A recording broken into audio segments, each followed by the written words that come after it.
നമസ്കാരം.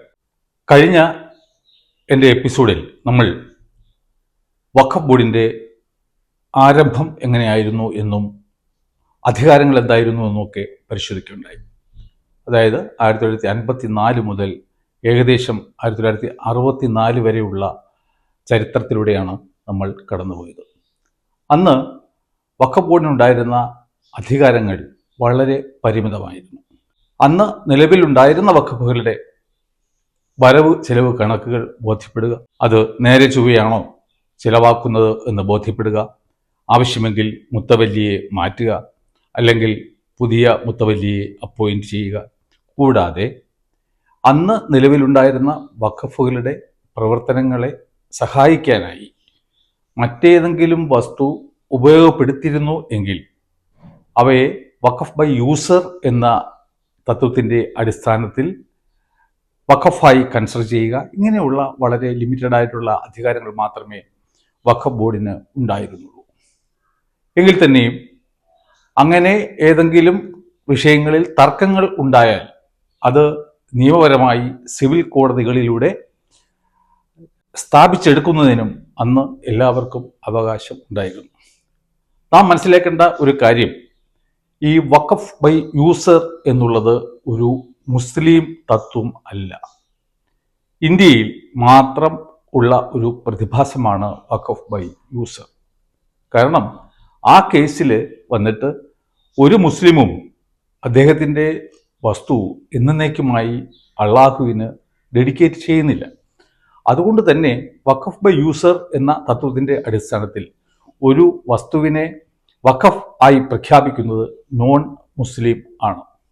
എന്തായാലും ആർക്കും വലിയ പ്രശ്നങ്ങളൊന്നും ഇല്ലാതെ തന്നെ 1954 വഖഫ് ആക്ട് നിലനിന്നിരുന്നു. അങ്ങനെ ഇരിക്കുന്ന അവസരത്തിലാണ് വഖഫ് ബോർഡിന് ഒരു ഇടുത്തി പോലെ 1963 ദ ലോ ഓഫ് ലിമിറ്റേഷൻ നിലവിൽ വരുന്നത്. എന്താണ് ലോ ഓഫ് ലിമിറ്റേഷൻ? അതായത് എൻ്റെ വസ്തു ആരെങ്കിലും കയ്യേറി, ഞാൻ അതിനെതിരെ പ്രതികരിക്കുന്നില്ല. ഭാവിയിൽ എൻ്റെ മകൻ വന്നിട്ട് എത്രയെങ്കിലും വർഷങ്ങൾക്ക് ശേഷം ഇത് എൻ്റെ അച്ഛൻ്റെ വസ്തുവായിരുന്നു, അതിൽ അനധികൃതമായാണ് കുടിയേറ്റം നടന്നിരിക്കുന്നത് എന്നും പറഞ്ഞിട്ട് ഒരു കോടതിയെ സമീപിക്കാൻ പറ്റത്തില്ല. കാരണം എന്താണ്? ഒരാൾക്ക് അങ്ങനെ എന്തെങ്കിലും പരാതികൾ ഉള്ള പക്ഷം അയാൾ ബന്ധപ്പെട്ട കോടതിയെ സമീപിച്ച് പരിഹാരം തേടേണ്ടതാണ്. അപ്പോൾ വസ്തു സംബന്ധമായ കാര്യങ്ങളിൽ ആ പീരീഡ് എന്ന് പറയുന്നത് 12 വർഷമാക്കി നിജപ്പെടുത്തിക്കൊണ്ടാണ് 1963 ദ ലോ ഓഫ് ലിമിറ്റേഷൻ നിലവിൽ വന്നത്. അപ്പോൾ എന്ത് സംഭവിച്ചു? 1963 12 വർഷം വരെ പുറകോട്ടുള്ള കേസുകൾ മാത്രമേ വഖഫ് ബോർഡിന് ഉയർത്തിക്കൊണ്ടുവരുവാനും സിവിൽ കോടതിയുടെ പരിഗണനയിൽ കൊണ്ടുവന്ന് അതൊരു വഖഫാണോ അല്ലയോ എന്ന് തീരുമാനിക്കാനും കഴിയുമായിരുന്നു. അപ്പോൾ സ്വാഭാവികമായിട്ടും ഒരു 12 വർഷത്തിനകത്തുള്ള കാര്യങ്ങളാകുമ്പോൾ അതിന് വേണ്ട തെളിവുകളും ഇരുപക്ഷത്തിൻ്റെയും ഭാഗത്ത് കാണും. വഖഫ് ബോർഡിൻ്റെ ഭാഗത്തും കാണും. അതുപോലെ തന്നെ ആരുടെ വസ്തുവാണോ ഈ വഖഫ് ബൈ യൂസർ എന്നുള്ള അടിസ്ഥാനത്തിൽ കൺസിഡർ ചെയ്യുന്നത് ആ വ്യക്തിക്കും തൻ്റേതായിട്ടുള്ള തെളിവുകളുടെ അടിസ്ഥാനത്തിൽ കോടതിയിൽ നിന്നും പരിഹാരം കിട്ടുന്നത് ആയിരുന്നു. അങ്ങനെ ഇരിക്കെയാണ് 1964 ലാൽ ബഹാദൂർ ശാസ്ത്രി നമ്മുടെ പ്രധാനമന്ത്രിയായിരുന്ന സമയത്ത് 1954 വഖഫ് ആക്ടിന് ഒരു ഭേദഗതി കൊണ്ടുവന്നത്. അതിൽ ഏറ്റവും പ്രധാനമായ ഒരു കാര്യം എന്ന് പറയുന്നത്, അതായത് അധിനിവേശത്തിൻ്റെ രണ്ടാമത്തെ സ്റ്റെപ്പ് എന്ന് പറയുന്നത്, നോൺ മുസ്ലിമായ ആളിനും വേണമെങ്കിൽ വഖഫ് ഉണ്ടാക്കാം എന്നുള്ളതായിരുന്നു. അതും മുസ്ലിം നിയമത്തിന് എതിരാണ്. മുസ്ലിം നിയമത്തിന് അടിയിൽ മുസ്ലിം അല്ലാത്ത എല്ലാവരും കാഫിറുകളാണ്. ആ കാഫിറുകൾക്ക് ഒരിക്കലും ഒരു വഖഫ് ഉണ്ടാക്കാൻ ഉള്ള അവകാശം മുസ്ലിം ലാ എന്തായാലും അനുവദിക്കുന്നില്ല. എന്നിരുന്നാലും വഖഫ് ബോർഡിന് കൂടുതൽ വസ്തുക്കളിലേക്ക് അവരുടെ ക്ലെയിം വ്യാപിപ്പിക്കുന്നതിലേക്കായി ആയിരുന്നു ഈ വഖഫ് ആർക്കും സൃഷ്ടിക്കാം എന്നുള്ള നിയമം നിലവിൽ വന്നത്. എന്നിരുന്നാൽ തന്നെയും ലോ ഓഫ് ലിമിറ്റേഷൻ ഉള്ളത് കൊണ്ട് വഖഫ് ബോർഡിന് 12 വർഷം പുറകോട്ടുള്ള കേസുകൾ മാത്രമേ പൊക്കിക്കൊണ്ടുവരുവാൻ സാധിക്കുമായിരുന്നുള്ളൂ. കൂടാതെ 1964 ഭേദഗതിയിലൂടെയാണ് ദ നാഷണൽ വഖഫ് കൗൺസിൽ നിലവിൽ വരുന്നത്. അതിൻ്റെ ഉദ്ദേശ്യം കേന്ദ്ര ഗവൺമെന്റിനെ വഖഫുമായി ബന്ധപ്പെട്ട കാര്യങ്ങളിൽ ഉപദേശിക്കുക, അതാത് സ്റ്റേറ്റുകളിലെ വഖഫ് ബോർഡുകൾക്ക് വേണ്ട നിർദ്ദേശങ്ങൾ നൽകുക, കൂടാതെ അതിൽ തന്നെ വന്നിട്ട് ആദ്യമായിട്ട് സുന്നി വഖഫും ഷിയ വഖഫും അതിനുവേണ്ടി പ്രത്യേകം ബോർഡുകൾ നിർമ്മിക്കാം എന്നും കൊണ്ടുവന്ന ഒരു ഭേദഗതിയായിരുന്നു അത്. അപ്പോൾ നാം മനസ്സിലാക്കേണ്ടത് വഖഫ് ബോർഡ് എന്ന് പറയുന്നത് ഏതെങ്കിലും ഒരു വിശ്വാസത്തിൻ്റെ ഭാഗമല്ല. സുന്നികൾക്ക് പ്രത്യേക വിശ്വാസമാണ്, ഷിയകൾക്ക് പ്രത്യേക വിശ്വാസമാണ്, അങ്ങനെ ബോറ, അഗാഖാനി, മുഹമ്മദീയ, ഇങ്ങനെ പല പല പല വിശ്വാസങ്ങളും ഉള്ള വഖഫുകളുടെ കേന്ദ്രീകൃതമായ ഒരു മേൽനോട്ടം മാത്രമാണ് വഖഫ് ബോർഡ് വഹിക്കുന്നത്. അതുകൊണ്ട് തന്നെ വഖഫ് ബോർഡിന് ഒരു മതം ഇല്ല എന്ന് നിയമം പറയുന്നു. സാധാരണക്കാർക്ക് അറിയില്ല. എല്ലാവരും വഖഫ് ബോർഡും ദേവസ്വം ബോർഡും ഒന്നാണെന്നുള്ള ഒരു ധാരണയിലാണ് ഇരിക്കുന്നത്. ദേവസ്വം ബോർഡിന് മതമുണ്ട്, എന്നാൽ വഖഫ് ബോർഡിന് മതമില്ല. അത് രണ്ടും സ്റ്റാറ്റ്യൂട്ടറി ബോഡീസ് ആണെന്നുള്ള ഒരു പ്രത്യേകത മാത്രമേ ഉള്ളൂ. അല്ലാതെ അവ തമ്മിൽ യാതൊരുവിധ ബന്ധങ്ങളും കമ്പാരിസനും ഉള്ളതല്ല. 1964 ഭേദഗതിയിലൂടെ കൊണ്ടുവന്ന മറ്റൊരു പരിഷ്കാരമാണ് പബ്ലിക്കേഷൻ ചെലവും വന്നിട്ട് അതാത് വഖഫുകൾ വഹിക്കണം എന്നുള്ളത്. അതുവരെ ആ വഖഫുമായി ബന്ധപ്പെട്ട സർവേക്ക് വേണ്ടി വരുന്ന ചിലവുകൾ മാത്രമാണ് അതാത് വഖഫുകൾ വഹിച്ചു വന്നിരുന്നത്. എന്നാൽ 1964 മുതൽ ആ ചിലവിൻ്റെയും അതിനുശേഷം വഖഫ് ബോർഡ് നടത്തുന്ന നോട്ടിഫിക്കേഷൻ്റെയും പബ്ലിക്കേഷൻ്റെയും ഒക്കെ ചെലവ് കൂടി വന്നിട്ട് അതാത് വഖഫുകൾ വഹിക്കണം എന്ന ഒരു നിബന്ധന നിലവിൽ വന്നു. കഴിഞ്ഞ എപ്പിസോഡിൽ നാം പറയുകയുണ്ടായി 1954 ആക്ടിൻ്റെ വെളിച്ചത്തിൽ ഒരു മുത്തവല്ലിയും ബോർഡും തമ്മിൽ ചേരുകയാണ് എങ്കിൽ അവർക്ക് വഖഫ് വസ്തുക്കൾ വിൽക്കാമായിരുന്നു. ഇപ്പോൾ നമ്മൾ പറയുന്നത് once a waqf always a waqf എന്നാണ്. എന്നാൽ 1954 നിയമത്തിൻ്റെ അടിസ്ഥാനത്തിൽ അത്തരം ഒരു കച്ചവടം സാധ്യമായിരുന്നു. എന്നാൽ 1964 36A-യും 36B-യും കൊണ്ടുവന്നു. എന്നിട്ട് പറഞ്ഞു, നിങ്ങൾ വിറ്റോളൂ, പക്ഷേ അതിനു മുമ്പ് ബോർഡിൻ്റെ സാങ്ഷൻ ഉണ്ടായിരിക്കണം. അതിൽ 4/3 അംഗങ്ങൾ അത്തരം ഒരു കച്ചവടത്തെ അംഗീകരിക്കണം എന്ന ഒരു നിബന്ധന കൊണ്ടുവന്നു. അങ്ങനെ അല്ലാതെ ആരെങ്കിലും നേരത്തെ വിറ്റിരുന്നു എങ്കിൽ ആ പ്രോപ്പർട്ടികൾ വീണ്ടും തിരിച്ചെടുക്കാനായി ജില്ലാ കളക്ടറിലൂടെ ഒരു സംവിധാനം ഏർപ്പെടുത്തുകയും അതിൻ പ്രകാരം ജില്ലാ കളക്ടർ അതൊരു വഖഫ് ആയി തിരിച്ചെടുക്കുന്ന പക്ഷം അതുമായി ബന്ധപ്പെട്ട ആൾക്കാർക്ക് വീണ്ടും സിവിൽ കോടതിയിൽ പോയിട്ട് പരിഹാരം തേടാം ആയിരുന്നു. അങ്ങനെ ആയിരുന്നു 1964 വരെ നിലനിന്നിരുന്ന കാര്യം. അതുകൂടാതെ സെക്ഷൻ 66C പ്രകാരം ഏതൊരു വ്യക്തിക്കും വഖഫ് ഉണ്ടാക്കാം എന്നുള്ള ഒരു നിയമം കൂടി കൊണ്ടുവന്നു. അതിൻ്റെ ലക്ഷ്യം എന്തായിരുന്നു എന്ന് വെച്ച് കഴിഞ്ഞാൽ ഈ വഖഫ് ബോർഡിൻ്റെ അധിനിവേശത്തിനുള്ള പാതകൾ വെട്ടിത്തുറക്കുകയായിരുന്നു. അതുവരെ മുസ്ലിങ്ങൾക്ക് മാത്രം എന്നുള്ളത് വീണ്ടും ഒഫീഷ്യലായിട്ട് നോൺ മുസ്ലിമിന് വേണമെങ്കിലും വഖഫ് ഉണ്ടാക്കാം എന്നുള്ള ഒരു നിബന്ധന വന്നു. അപ്പോൾ എന്ത് സംഭവിച്ചു? ഈ വഖഫ് ബോർഡിന് നോൺ മുസ്ലിമായ ആൾക്കാരുടെ വസ്തുക്കളിലേക്കും തിരിഞ്ഞിട്ട് ക്ലെയിം ഉന്നയിക്കാം ആയിരുന്നു. എന്നാൽ എത്ര വർഷം വരെയുള്ളത്? 12 വർഷം മാത്രം പഴയ കേസുകൾ മാത്രമേ ഈ വഖഫ് ബോർഡിന് ആ ഒരു രീതിയിലും പൊക്കിക്കൊണ്ടുവരുവാൻ സാധിക്കുമായിരുന്നുള്ളൂ. അങ്ങനെ ഇരിക്കെയാണ് 1984 ഒരു വഖഫ് എൻക്വയറി കമ്മിറ്റിയെ നിയോഗിക്കുന്നത്. വഖഫുകളുടെ പ്രവർത്തനം, വഖഫ് ബോർഡിൻ്റെ പ്രവർത്തനം, വഖഫ് നാഷണൽ കൗൺസിലിൻ്റെ പ്രവർത്തനം, ഇതൊക്കെ പഠിച്ചതിന് ശേഷം വേണ്ട പരിഷ്കാരങ്ങൾ നിർദ്ദേശിക്കാനായിരുന്നു ആ കമ്മിറ്റിയോട് ആവശ്യപ്പെട്ടിരുന്നത്. അവർ അതൊക്കെ പഠിച്ചതിന് ശേഷം ഒരു റിപ്പോർട്ട് സമർപ്പിച്ചു. അതിലാണ് വളരെ ഡ്രാസ്റ്റിക് ആയുള്ള പരിഷ്കാരങ്ങൾ നിർദ്ദേശിച്ചിരുന്നത്. എന്താണ്? ഈ ലോ ഓഫ് ലിമിറ്റേഷൻ എടുത്തു മാറ്റണം. എന്തിനാണ്? വഖഫ് ബോർഡിന് 12 വർഷത്തിനും പുറകോട്ടുള്ള കേസുകൾ കുത്തിപ്പൊക്കാനുള്ള ഒരു അധികാരം ഉണ്ടായിരിക്കണം എങ്കിൽ ലോ ഓഫ് ലിമിറ്റേഷൻ പോയേ പറ്റൂ. നാം ഇപ്പോൾ കേൾക്കുന്നുണ്ട്, തമിഴ്നാട്ടിൽ 1500 വർഷം പഴക്കമുള്ളൊരു ക്ഷേത്രം ക്ലെയിം ചെയ്തു. എന്തുകൊണ്ട്?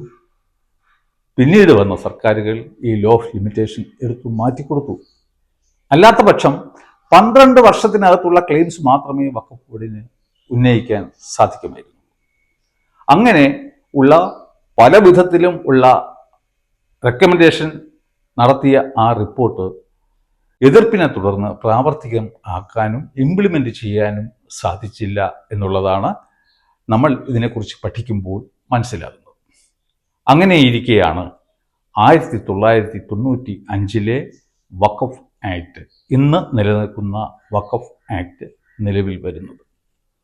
1954 വഖഫ് ആക്ടിനെ ഭേദഗതിയല്ല ചെയ്തത്, അതിനെ റിപ്പൽ ചെയ്തുകൊണ്ട് മറ്റൊരു പുതിയ ആക്ട് നിലവിൽ വരുത്തുകയാണ് നരസിംഹറാവുവിൻ്റെ കാലത്തുള്ള സർക്കാർ 1995 നടപ്പിൽ വരുത്തിയത്.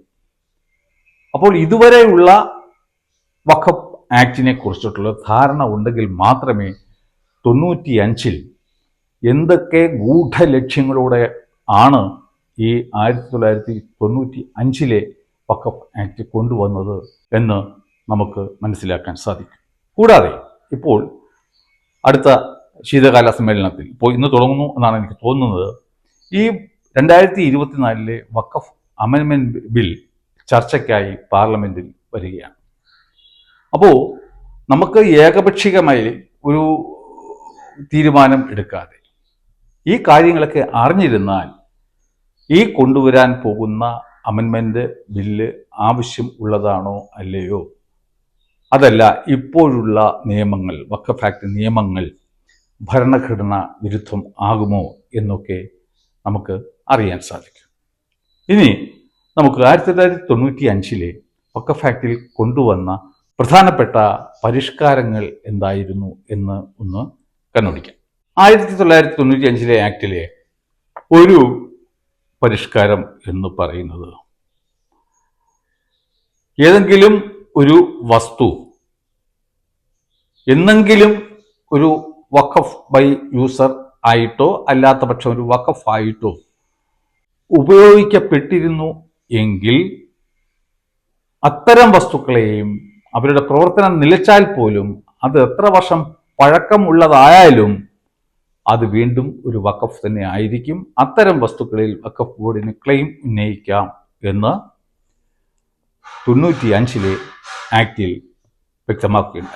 1995 നിലവിൽ വന്ന ആക്ടിലെ ഒരു പ്രത്യേക പരിഷ്കാരം എന്ന് പറയുന്നത്, നേരത്തെ നമ്മൾ കണ്ടു 54 ആക്ട് പ്രകാരം അന്ന് ഒരു വഖഫിനെ സഹായിക്കാനായി ഏതെങ്കിലും വസ്തുവകകൾ ഉപയോഗപ്പെടുത്തിയിരുന്നു എങ്കിൽ അവയെ മാത്രമേ വഖഫ് ബൈ യൂസർ എന്നുള്ള ആ ഒരു പരിധിയിൽ കൊണ്ടുവന്ന് ക്ലെയിം ചെയ്യാൻ പറ്റത്തുള്ളായിരുന്നു.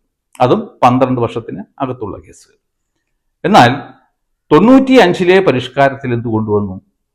എത്ര വർഷം പഴക്കമുള്ളത് ആയിരുന്നാലും ഒരു കാലത്ത് വഖഫായി യൂസ് ചെയ്തിരുന്നു എങ്കിൽ, അല്ലെങ്കിൽ വഖഫിനെ സഹായിക്കാനായി ഏതെങ്കിലും വസ്തുക്കൾ യൂസ് ചെയ്തിരുന്നു എങ്കിൽ, അത്തരം വസ്തുക്കൾ അതിൻ്റെ പ്രവർത്തനം നിലച്ചു പോയിരുന്നു എങ്കിൽ തന്നെയും വീണ്ടും വഖഫായി പരിഗണിക്കും എന്ന് പ്രഖ്യാപിച്ചു. എന്നാൽ അവിടെ നാം ആലോചിക്കേണ്ടത് എന്താണ്? അങ്ങനെ പ്രഖ്യാപിച്ചുകൊണ്ട് എന്ത് കാര്യം? കാരണം വഖഫ് ബോർഡിന് 12 വർഷം വരെ ഉള്ള ക്ലെയിമല്ലേ ഉണ്ടാക്കാൻ പറ്റൂ. അതുകൊണ്ട് എന്ത് ചെയ്തു കൊടുത്തു? ഏറ്റവും വലിയ ഒരു പരിഷ്കാരം. അതാണ് ഈ ഇന്ത്യ മഹാരാജ്യത്തെ എല്ലാ വസ്തു തർക്കങ്ങൾക്കും ലോ ഓഫ് ലിമിറ്റേഷൻ ബാധകമാണ് എങ്കിൽ വഖഫ് ബോർഡിൻ്റെ ക്ലെയിമുകൾക്ക് ലോ ഓഫ് ലിമിറ്റേഷൻ ബാധകമായിരിക്കില്ല എന്ന് 1995 ആക്ടിൽ വ്യവസ്ഥ ചെയ്തു. അങ്ങനെയാണ് വഖഫ് ബോർഡിൻ്റെ പിറകോട്ടുള്ള പടയോട്ടത്തിനുള്ള വാതിൽ തുറന്നു കൊടുത്തത്. അല്ലായിരുന്നുവെങ്കിൽ 12 വർഷം വരെ ഉള്ള ക്ലെയിം ഉന്നയിക്കാൻ പറ്റും. ഈ ആക്ട് ബാധകമല്ല എന്ന് പറഞ്ഞതോടുകൂടി എന്ത് സംഭവിച്ചു എന്ന് വെച്ച് കഴിഞ്ഞാൽ എത്ര വർഷം പഴക്കമുള്ള കേസുകൾ വേണമെങ്കിലും ക്ലെയിം ചെയ്യാനുള്ള അധികാരം വഖഫ് ബോർഡിന് നൽകുകയുണ്ടായി. രണ്ടാമത് ഉള്ള ഒരു പരിഷ്കാരം എന്ന് പറയുന്നത് ഏറ്റവും മാരകമായ അടുത്തൊരു പരിഷ്കാരം. കാരണം അന്ന് വരെ വഖഫ് ബോർഡിന്റെ ആക്രമണത്തിന് ഇരയാക്കപ്പെടുന്ന വ്യക്തികൾക്ക് സിവിൽ കോടതിയിൽ പോയി ഭരണഘടന അനുശാസിക്കും പ്രകാരമുള്ള സിവിൽ നിയമങ്ങളുടെ അടിസ്ഥാനത്തിൽ അവർക്ക് പരിഹാരങ്ങൾ നേടാൻ കഴിയുമായിരുന്നു. ഇവിടെ എന്ത് സംഭവിച്ചു എന്ന് വെച്ച് കഴിഞ്ഞാൽ ഒരു വഖഫ് ട്രിബ്യൂണൽ ഉണ്ടാക്കിയതിന് ശേഷം അത്തരം കേസുകൾ ഇനി വഖഫ് ട്രൈബ്യൂണലിലേക്ക് മാറ്റണം എന്ന നിബന്ധന കൊണ്ടുവന്നു. അപ്പോൾ നമ്മൾ വിചാരിക്കും, ഒരു കോടതിയിൽ നിന്ന് അപ്പുറത്തെ കോടതിയിലേക്ക് മാറ്റിയ എന്താ സംഭവിക്കുക? ഒന്നും സംഭവിക്കില്ലല്ലോ. എന്നാൽ അത് ശരിയല്ല. കാരണം വഖഫ് ബോർഡിൻ്റെ കോൺസ്റ്റിറ്റ്യൂഷൻ എന്ന് പറയുന്നത് ഒരു ജില്ലാ ജഡ്ജി അല്ലെങ്കിൽ ഒരു സെഷൻസ് ജഡ്ജി, രണ്ടാമത് വന്നിട്ട് ADM-ൽ കുറയാത്ത ഒരു സർക്കാർ ഉദ്യോഗസ്ഥൻ. അദ്ദേഹത്തിന് നിയമം അറിയണം എന്ന നിർബന്ധമൊന്നുമില്ല. എല്ലാ നിയമങ്ങളും അദ്ദേഹത്തിൻ്റെ ജോലിപരമായ കാര്യങ്ങളുമായിട്ട് ബന്ധപ്പെട്ടുള്ള നിയമങ്ങൾ അറിയാമായിരിക്കാം. അടുത്തതാണ് ഏറ്റവും വിചിത്രമായ ഒരു സംഗതി, ഒരു മുസ്ലിം മത പണ്ഡിതൻ. അതായത് ഏത് വ്യക്തിയും ഒരു മുസ്ലിം മത പണ്ഡിതന്റെ കരുണയ്ക്ക് കൂടി പാത്രമാകുക എന്നുള്ള വിചിത്രമായ ഒരു കാര്യം. അതും നാം പരിഗണിക്കേണ്ടത് ഇന്ത്യൻ ഭരണഘടനയുടെ വെളിച്ചത്തിലാണ്. ഇന്ത്യൻ ഭരണഘടനയുടെ ആർട്ടിക്കിൾ 300A പറയുന്നു, ഇന്ത്യയിലെ ഒരു പൗരനും ഏതെങ്കിലും ഒരു കോടതിയുടെ ഇൻവോൾവ്മെന്റ് ഇല്ലാതെ, അതിൻ്റെ വിധിയിലൂടെ അല്ലാതെ തൻ്റെ വസ്തു നഷ്ടപ്പെടില്ല. രണ്ടാമതായി പറയുന്നു, അഥവാ സർക്കാർ ആരുടെയെങ്കിലും വസ്തു ഏറ്റെടുത്താൽ പോലും അവർക്ക് ന്യായമായ കോമ്പൻസേഷൻ നൽകേണ്ടതാണ്. ഇത് വെണ്ടയ്ക്ക അക്ഷരത്തിൽ നമ്മുടെ ഭരണഘടനയുടെ 300A ആർട്ടിക്കിളിൽ എഴുതി വച്ചതിന് ശേഷമാണ് വഖഫ് ആക്ടിലൂടെ നമ്മളോട് പറയുന്നത്, no, you cannot go to any civil court. നിങ്ങൾ എവിടെ പോകണം? നിങ്ങൾ വഖഫ് ട്രിബ്യൂണലിൽ പോകണം. ഓക്കെ, നമ്മൾ പോകാം. എന്നാൽ നാം പരിശോധിക്കേണ്ടത് ഈ ജില്ലാ ജഡ്ജിയാണ് അവിടെ ഇരിക്കുന്നത് എന്നല്ല, അതുകൊണ്ട് നമുക്ക് ന്യായം കിട്ടും എന്നും അല്ല. നമ്മൾ നോക്കേണ്ടത് ഈ ട്രൈബ്യൂണലിൽ സിവിൽ പ്രൊസീജിയർ കോഡാണോ ബാധകം എന്നാണ്. രണ്ടാമതായി നാം ആലോചിക്കേണ്ടത് ഈ ഇന്ത്യൻ എവിഡൻസ് ആക്ട് വഖഫ് ട്രിബ്യൂണലിൽ ബാധകമാണോ എന്ന് ആണ്. ഇത് ബാധകം അല്ല എന്ന് 1995 വഖഫ് ആക്ടിൽ എഴുതി വച്ചിട്ടുണ്ട്. അപ്പോൾ നിങ്ങളാരും ഒരിക്കലും ഇനി ചിന്തിക്കരുത്, സിവിൽ കോടതി പോലെ അല്ലേ വഖഫ് ട്രിബ്യൂണൽ. അവിടെ ഇരിക്കുന്ന ആൾക്കാർ ഒരു ജില്ലാ ജഡ്ജി പേരിനും വേണ്ടി വച്ചിട്ടുണ്ട് എങ്കിലും അദ്ദേഹത്തിന് കൊടുത്തിരിക്കുന്ന ആയുധം ഒരു സിവിൽ കോടതിയിലെ ജഡ്ജിക്ക് കൊടുത്തിരിക്കുന്ന ആയുധം അല്ല. ആ സെക്ഷൻ ഞാൻ നിങ്ങൾക്കൊന്ന് വായിച്ച് കേൾപ്പിച്ചു തരാം. ഞാൻ 1995 വഖഫ് ആക്ടിന്റെ സെക്ഷൻ 83 5ഉം 6ഉം ഒന്ന് വായിക്കാം.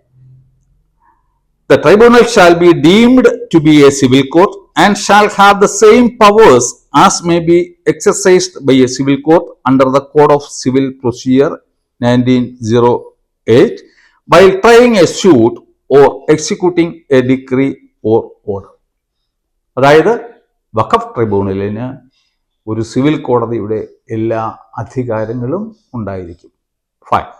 Next, notwithstanding anything contained in the Code of Civil Procedure. Code of civil പ്രൊസീജിയറിൽ എന്തൊക്കെ തന്നെ എഴുതി വച്ചിരുന്നാലും the tribunal shall follow such procedure as may be prescribed. Civil procedure കോഡിൽ എന്തൊക്കെ എഴുതി വച്ചിരുന്നാലും വഖഫ് ട്രൈബ്യൂണൽ ഫോളോ ചെയ്യാൻ പോകുന്നത് അതൊന്നും അല്ല. അത് പ്രിസ്ക്രൈബ്ഡ് റൂൾസാണ്. എന്താണ് ആ പ്രിസ്ക്രൈബ്ഡ് റൂൾസ് എന്നറിയാം? അതാണ് once a waqf always a waqf. അതാണ് ശരീഅത്തിലായുടെ ഒരു ഭാഗം. The waqf law is one of the main branches of Muslim law എന്ന് നാം മനസ്സിലാക്കണം. അപ്പോൾ ഇനി നമുക്ക് 1995 കൊണ്ടുവന്ന മറ്റ് പരിഷ്കാരങ്ങൾ എന്തൊക്കെയാണ്, അത് എങ്ങനെയൊക്കെയാണ് വഖഫ് ആക്ടിന് ഇവൻ ഇന്ത്യൻ ഭരണഘടനയുടെ മുകളിൽ കൂടി യാത്ര ചെയ്യാനുള്ള അധികാരം കൊടുത്തത്. ഞാൻ നേരത്തെ പറഞ്ഞു, 300A കാര്യം പറഞ്ഞു. അതുപോലെ ഇന്ത്യൻ ഭരണഘടന ഒരു പൗരന് നൽകുന്ന മൗലികാവകാശങ്ങളിൽ കൂടി എങ്ങനെയാണ് വഖഫ് ബോർഡ് നിർബാധം തൻ്റെ തേരോടിച്ചു പോയി അധിനിവേശം നടത്തുന്നത് എന്ന് നമുക്ക് അടുത്ത എപ്പിസോഡിൽ ഒന്ന് വിശകലനം ചെയ്യാം. സമയ പരിമിതി മൂലം ഞാൻ ഈ എപ്പിസോഡ് ഇവിടെ അവസാനിപ്പിക്കുകയാണ്. നിങ്ങളെല്ലാവരും ഈ വഖഫ് ആക്ടിനെ കുറിച്ചുള്ള എൻ്റെ കഴിഞ്ഞ എപ്പിസോഡും ഈ എപ്പിസോഡും വരാൻ പോകുന്ന എപ്പിസോഡും തീർച്ചയായിട്ടും കണ്ടിരിക്കണം.